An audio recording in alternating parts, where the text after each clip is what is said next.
Bruno धाडसी छोटा ससा. नमस्कार मुलांनो, आज आपण भेटणार आहोत एका गोड आणि छोट्याशा सशाला. त्याचं नाव आहे ब्रुनो. एका प्रकाशमान सुंदर जंगलात ब्रुनो नावाचा एक छोटासा ससा राहत होता. तो बाकी सशांपेक्षा खूपच छोटा होता आणि त्यामुळे तो नेहमी घाबरलेला असायचा.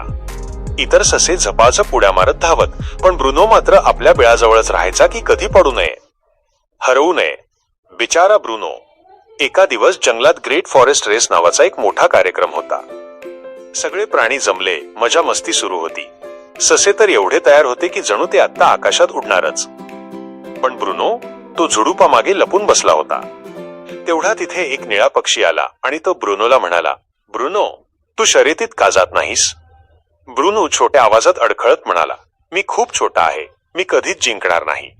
निळा पक्षी म्हणाला, जिंकणं सगळं काही नसतं, प्रयत्न करणं हेच तर धैर्य असतं. ब्रुनोने खोल श्वास घेतला आणि धाडस करत तो पुढे आला, सुरुवातीच्या रेषेवर. Get set go. मोठे मोठे ससे धावू लागले. ब्रुनो हळूच. उडी उडी उडी करत धावू लागला, पण अजिबात न हारता. अचानक त्याला मदतीचा आवाज आला. एक छोटीशी खारुताई काही पानांच्या खाली अडकली होती. ब्रुनो खारुताईला म्हणाला, थांब, मी तुला मदत करतो. त्याने आपल्या सगळ्या छोट्या शक्तीनिशी पाने बाजूला केली आणि खारुताई मुक्त झाली.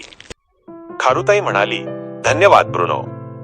ब्रुनो हसला आणि पुन्हा शर्यतीत उडी मारली. जरी तो शेवटी आला तरी सगळे प्राणी टाळ्या वाजवत आनंदाने ओरडले. एक शहाणं घुबड म्हणालं, आज सर्वात धाडसी तूच, कारण तू आज अडचणीत असलेल्या खारुताईला मदत केलीस. ब्रुनोचा मन अभिमानाने उजळलं आणि त्याला कळलं, धाडसी तोच जो सर्वात वेगाने धावतो नाही, तर तो जो इतरांना मदत करण्यासाठी थांबतो. मुलांनो, गोष्ट आवडली का?